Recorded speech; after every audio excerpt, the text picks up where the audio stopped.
என்ன சொல்ல போறீங்க? இந்த ஒரு பெரிய கூட்டத்த கூட்ட போறீங்க. முருக பக்தர்கள் மாநாடு. இதனால என்ன மெசேஜ்? சரி உங்களுக்கு இப்ப எலக்ஷன் வருதுன்றதுனால இது பண்றீங்களான்ற நான் மாரி சேகர் பாபுலாம் சந்தேகப்படுறாரு. நான் என்ன சந்தேகத்த கொண்டு போய் குப்பையில போட இல்ல சொல்லுங்க. அவரு அதான் எலக்ஷன் வருதுல்ல அதுக்கு தான் அந்த நான் என்ன கூட்டம்ன்றாரு. கேட்கிறேங்க, நாங்க ஒரு பக்தர்கள்லாம் சேர்ந்து ஒரு மாநாடு நடத்துறோம். ம். எங்க காசுல நடத்துறோம். எங்க இருந்தும் திருடி நடத்தல. எங்க இருந்தும் வந்து பணத்த டைவர்ட் பண்ணி இல்ல ஊழல் நீங்க பண்ணி பண்ற நடத்தல. வசூல் வேட்டைய அவர் கணக்கு எடுத்துட்டு இருக்காரா ஓ! இப்போ? ஃபுல்லா. வசூல் வேட்டை. நீங்கலாம் பேசாதீங்க சார். மிரட்டி மிரட்டி போய் பிரியாணி கடையில வாங்கி சாப்பிடுறவங்கலாம் பேசாதீங்க சார். நாங்க பக்தர்கள் நாங்களா பிரியப்பட்டு நாங்களா நடத்துறோம் சார். உங்களுக்கு எங்க இருந்து சார் நோகுது? உங்கள மாரி உண்டியல் காச திருடுறோமா சார்? ஒரு மாநாடு நடத்துறதுக்கு அ வ டொனேஷன் கலெக்ட் பண்றது லீகல்.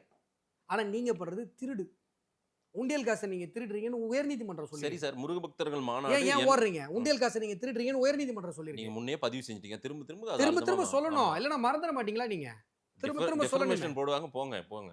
நான் பார்க்காத கேஸா மதேஷ். நீங்க போடுங்கன்றேன். அஃபிடவிட்ல உங்கள நாரடிக்கிறேன்றேன். அவ்ளோ கண்டுட்டு இருக்குது என் கையில. நீங்க உண்டியல் காச எப்படி திருடுனீங்க? எப்படி கெஸ்ட் ஹவுஸ் கட்டுனீங்க? முந்திரி பக்கோடா எவ்வளோ ரூபாய்க்கு வாங்கி தின்னீங்க? உங்க அமைச்சரு, உங்க அதிகாரிகள் எல்லாம் எல்லா கணக்கும் இருக்குது.